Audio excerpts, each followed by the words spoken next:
There seems to be a theme here as my anxiety and burden or suffering is that of my anxiety as far as helping my parents now at the point that they are in. I've been there for them lovingly, happy to be of service to them. My parents just celebrated their 63rd wedding anniversary. My dad is 88 years old. My mom is 85. My dad had 2 very bad falls in July where something mentally seemed to snap, where he is not with dementia, they've tested him for that, but there's a paranoia now. There's a bit of a psychosis that he thinks his doctor of 30 years is doing bad things, and he thinks we're trying to take his money now, as we're trying to assist him in all the ways that we can. My anxiety of getting a call from my mom, who's in a panic because my dad wants to take off and drive now, where he had his license suspended in July, and that was very difficult for my dad. Very difficult for all of us because he wanted to go get a bottle of alcohol. He's an alcoholic. He's a former police officer, former military, so very much a very proud man. Now needs a walker to go everywhere since July. Needs assistance getting from one point to another. So very challenging as a daughter to see the decline of somebody you love. My mom and her anxiety in seeing also her husband, and also the paranoia of him thinking that we're trying to do something bad. And in the 2 months after this happened, he hardly spoke to me. When I try to go give him a kiss on the forehead, he'd swipe at me. And I know people tell me to ignore his behavior. But a week ago, when he did accuse my husband of trying to take his money, I got emotional. I was crying and yelling at him, saying, we are here to help. We are here to be of service. And that I don't know who he is anymore. And it was painful, but I had to release these emotions that were trapped in me for 2 months. And I love everything that you said, because it touched me on all of these points that you brought up.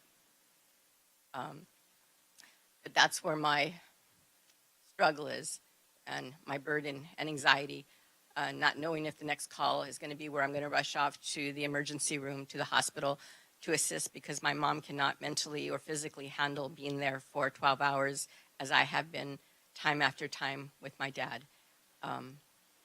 So here is where my struggle is, and I'm very happy to be there for them.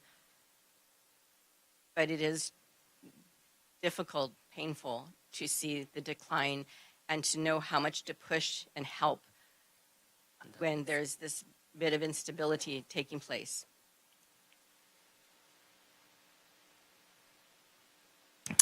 네, 부모님이 건강하시다가 이제 건강을 잃고 육체적 건강뿐만 아니라 정신적 건강까지도 잃으니까 가족 되시는 분 또는 자녀 되시는 분이 여러 가지 어려움이 있다 하는 것은 충분히 이해가 됩니다. I think it's fully understandable the suffering and pain you are experiencing, observing the decline of, one's healthy parents. 근데 우리 대다수의 사람들은 부모님의 이런 늙어가는 과정을 다 겪고 있습니다. Having said that, many of us, most of us, have to experience observing similar declines in our parents.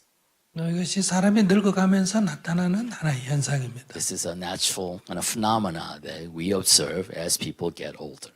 첫째, 아버지는 지금 치매 증상으로 변한 것 같습니다. So perhaps he is, experiencing cognitive decline. 그러니까 이건 어떤 방법이 없습니다. There's no cure for it at this point. 그것은 하나의 환자의 증상이기 때문에. He is a patient. 왜 그렇게 갑자기 의심하는 병이 생겼을까 하는 것은 우리가 알지 못하는 아버지의 어떤 남으로부터 손해를 입은 그런 트라우마일 수도 있고요. So we don't know where his, sudden paranoia comes from. It may come from a long buried some kind of trauma within his lifetime. 또 어떤 직업병일 수가 있습니다. It could be because he was a policeman. It comes as his part of his professional makeup. 왜냐하면 경찰은 항상 사람을 일단 의심을 하고 접근을 하게 됩니다. Because a policeman, by nature, by his duty, has to be, constantly vigilant. 그것이 너무나 오래됐기 때문에 의식에서 무의식으로 전하는 겁니다. Once that state of vigilance becomes sustainable for a long time, it sinks into your subconscious and becomes part of your cognitive pattern. 그러니까 치매라는 것은 이렇게 의식이 자꾸 잃어버리기 때문에 이렇게 마음속에 있던 무의식이 자꾸 바깥으로 발현이 됩니다. So mental declines can be described as your subconscious that's no longer overseen by your consciousness start to exert itself and come to the surface. 이것이 환자의 현재 상태인 겁니다. And that is the current state of your dad. 육체가 다리가 부러져서 걷지 못할 때 부축해야 되는 것처럼 이건 환자의 증상이라는 거. It's just a symptom, just as if you hurt your legs and you need help getting around, similar way. 어떤 얘기도 그냥 환자의 상태, 즉 병이 발병한 상태다 이렇게 봐야 합니다. So whatever he says, however he acts, know that he is a patient that acts in such a fashion. 그가 말하는 그 내용을 갖고 문제를 삼으면 되지 않습니다. So you can't take issues with what he says. 근데 우리가 실제 현실에서는 그렇게 잘 되지 않습니다. This is not easy in reality. 왜냐하면 나를 의심하면 내가 기분이 나빠집니다. Because if your father suspects you of doing something, then you feel defensive about it. 그러니까 힘들어지는 거고요. 힘들어지는 거. And that causes suffering. 그러니까 다만 환자일 뿐이다. 환자의 신음소리다. 이렇게 받아들여야 합니다. But if you regard that as kind of noise that comes from a patient, then it's easier to accept. 그 말의 내용을 의미를 삼으면 안 됩니다. Do not imbue what he says with any meaning. 근데 우리가 그게 잘 안 됩니다. That's not as easy. 그러나 저는 그건 인정하지만 그러나 그는 환자의 그냥 신음소리일 뿐이다. 이렇게 받아들여져야 내가 편안해질 수 있다는 겁니다. So you can only free yourself from suffering once you really fully internalize the recognition that whatever he does and says comes from a patient. 그리고 두 번째는 어느 정도 아내나 자식이 어느 정도 보살필 수 있을 때까지는 보살필 수 있다면 저는 보살피는 게 좋다고 생각합니다. The second, my perspective is that as long as you can take care of, the elderly, your father, then it's good that you can do that. 환자들은 낯선 사람의 보호를 받는 것보다 보살핌을 받는 것보다 가까이 있는 사람의 보살핌을 받는 것이 더 편안하기 때문입니다. Because, it's better for the patient to be in a familiar environment. 그러나 우리의 삶의 현실은 그렇게 다 할 수가 없습니다. But in the reality in our lives, we can't do everything. 그럴 때는 이제 요양병원으로 이전을 할 수밖에 없습니다. Then you have no choice, to actually move him to an hospice. 그리고 전문 요양사의 보호를 받을 수밖에 없습니다. Or maybe ask for professional medical help. 이것은 뭐 좋고 싫고의 문제가 아니라 현실적으로 이 길밖에 없다는 거예요. It's not a matter of you like or dislike. In reality, you have to be faced with such a choice. 만약 이 선택을 내가 하지 않는다면 If you don't make that choice, 내가 보살펴야 합니다. then you have to take on the burden of taking care of him. 이것은 내가 선택한 겁니다. In that case, you have chosen to do that. 내가 선택해놓고 내가 힘들다고 말하면 안 됩니다. And if you have chosen to do that, then you can't really complain that you are suffering. 왜냐하면 이미 알고 선택한 겁니다. Because you have chosen that path in full knowledge of what's going to happen. 그러니까 어머니와 같이 의논이 필요합니다. So I think you need to, have a talk with your mother. 어머니도 감당하기 어렵다. Because it's hard for her to adjust to 나도 deal with it. 현실적으로 감당하기 어렵다. And realistically, I have tough time handling it as well. 그러면 어떤 사고가 나는 것보다는 요양원에 가서 좀 불편하더라도 거기서 보살피는 것이 상대적으로 좀 낫다. Then maybe, in order to avoid future accidents, maybe it's better for him to live in a home 네, 그러면 요양원으로 모실 수밖에 없습니다. than find the appropriate place for him to be. 물론 환자는 불평을 할 겁니다. Patient will not like it. 왜냐하면 본인은 불편하니까. because for him it's an unfamiliar, inconvenient place. 그러나 지금 우리 삶에서 어쩔 수 없지 않습니까? But what choice we have in the current situation? 대신에 우리가 좀 자주 방문을 하는 게 필요합니다. We can try to make up by visiting him often. 이런 선택을 할 수밖에 없다는 것. And these are the kind of the choices that we have to make. 이것은 나 또한 앞으로 마찬가지입니다. And this applies to us too. 이것이 우리의 삶입니다. But this is our lives. 이것이 우리가 원했던 좀 더 오래 살고 싶었던 그 욕망이 충족돼서 얻는 좋음과 앞으로 치러야 할 이러한 손실이 함께 일어나는 겁니다. You know, these are natural consequences, the pros and cons of living longer. 우리가 만약에 이렇게까지 수명이 길어지지 않았다면 이런 일은 훨씬 적어집니다. If the human lifespan was not as long, then you know we'll be seeing fewer of these kind of situations. 만약에 우리가 더 오래 산다고 하면 어떨까요? For example, say that our lifespan is even longer in the future. 또 우리가 지금 생각도 못한 또 다른 문제가 나타날 겁니다. Then we'll be facing with a problem that we can't really think of at this point. 그래서 어떤 것도 좋고 나쁜 것은 없습니다. So that's why nothing is inherently good or bad.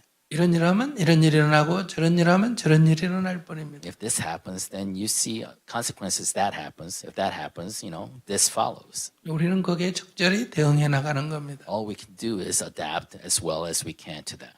다른 선택이 없습니다. There's no other choice.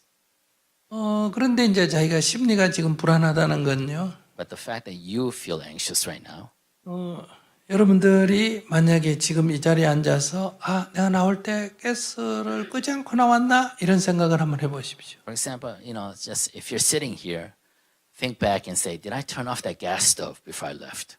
그러면 심리가 불안해집니다. Then you feel immediately feel anxious. 왜 이런 일이 일어날까? So why does that happen to us? 지금 아무 일도 없는데 Because nothing's happening really. 내가 Right? 그 생각을 하면 심리가 불안할까? But if I think, oh, I might have left the gas stove on, all of a sudden I feel nervous. 또는 옆에 있는 사람이 호주머니에 손을 넣어서 만지작거리는데 혹시 저 사람이 총을 꺼내는 거 아닐까 이런 생각을 해봐요. Or 심리가 불안해지. for example, somebody's sitting next to you and he's like trying to take something out of his pocket. You think it might be a gun. All of a sudden you feel nervous. 이것은 뇌가 어떤 생각을 하면 그것이 지금 일어나는 것처럼 착각을 합니다. That's because the brain thinks if you imagine something or think something, it believes that it's actually happening right here and now. 그래서 미래를 생각한다는 것은 미래가 지금 일어나는 것처럼 여기 뇌에서 착각을 하기 때문에 심리가 불안하거나 근심이나 걱정이나 두려움이 일어나는 이런 심리는 다 미래를 생각할 때 일어나는 이 심리 현상입니다. So anxiety is a symptom that happens when you actually think about the future. 근데 여러분들이 과거를 생각할 때도 있습니다. But sometimes you also think about the past. 과거를 생각하게 되면 주로 괴로움이 생기거나 화가 나거나 짜증이 나거나 미워지거나 원망이 생기거나 이런 것은 다 과거를 생각할 때 일어난 일입니다. And when we think about the past, we usually come up with, you know, we usually, you know, we feel hatred. All of a sudden, we feel regrets, we feel sadness, and we suffer when we think about the past. 이것은 대부분 다 과거에 그런 사건을 통해서 입은 상처가 지금 덧나서 일어나는 현상입니다. And that's because you're actually picking at the scars that happened, or some kind of hurt, injury, or trauma that happened in the past. 그래서 이러한 이걸 종합적으로 부정적 심리가 일어나는 것을 괴로움이라고 하는데요. 이런 괴로움으로부터 벗어나려면 명상을 할 때 과거도 생각하지 말고 미래도 생각하지 말고 지금 여기 깨어 있어라, 알아차려라 이렇게 표현을 하고 있습니다. So the aggregate of these symptoms refer that as suffering. So in order not to suffer, therefore, when you meditate, we teach that you have to be present in the here and now and not be captured by your past or the future. 그렇기 때문에 자기가 지금 어머니가 넘어지면 어떡할까? 그러면 내가 병원에 내가 모셔서 가야 되나? 자꾸 미래를 생각하기 때문에 지금 심리가 불안해지는 겁니다. So right now you feel anxious because you're constantly thinking about what happens in the future. What happens if my dad falls again? What if my mother is helpless? 그러니까 그런 생각을 안 하는 게 좋습니다. So the best way, strategy for you is to stop thinking those thoughts 뭐 어차피 그런 일이 생길지 안 생길지도 모르고요. because you don't know whether those things will happen or not. 생겨서 전화가 오면 그때 가서 도우면 됩니다. And if it does happen, you get a call. That's when you can help. 왜? 생각한다고 다른 방법이 없습니다. But just because you think it doesn't mean you have any, silver bullets. 다만 불안할 뿐입니다. It only causes you more anxiety. 이것을 아버지 때문에가 아니라 내가 나를 괴롭힌다고 말합니다. So this suffering does not come because of your dad. It comes because you are causing the suffering upon yourself. 이것을 자기가 자기를 괴롭히는 것을 어리석다라고 표현합니다. In Buddhist terms, if one causes their own suffering, we call that foolishness. I know I tend to be one to try to look ahead in protection of myself or my parents, to look ahead in the future, to be ready. I'm a Red Cross volunteer as well, so it's the motto of being prepared. So the thoughts in my head in the scenarios of what if is so that I am prepared. And it's a controlling thing, I know, because I think I have control over what might come my way where I have no control. It's just a matter of dealing with it when it does come. But I guess in protection in my mind, I think if I look ahead to the possibilities of what might happen so I can already have an idea of what I'm going to do, then it's less the pressure, which I know is silly because, again, it's myself trying to be in control of a situation that has not even occurred. 우리가 실천적으로 대응하는 것은 불안하거나 두렵지가 않습니다. But if we want to prepare in a realistic way, that should not cause anxiety. 만약에 미래에 내가 필요한 돈을 저축한다고 합시다. For example, say we are saving for a rainy day. 그러면 매달 저축을 하면 됩니다. Then all we have to do is just save whatever dollars we can every month. 내가 늙어서 돈이 없으면 어떡할까 하고 불안해한다고 돈이 더 늘어나는 건 아니잖아요. Just because we're anxious, thinking about the question, what if I run out of money in my retirement? That doesn't help you save today. 그러니까 미래를 위해서 준비하는 것이 불안을 가져오는 건 아닙니다. So you're preparing for a potential future. That's not the cause of your anxiety. 자꾸 그 생각을 하기 때문에 불안하다는 거예요. You are anxious because you're constantly thinking of different possibilities. 그러니까 생각을 멈추고 행동을 하라라고 말하는 겁니다. So basically, instead of thinking, do. Thank you.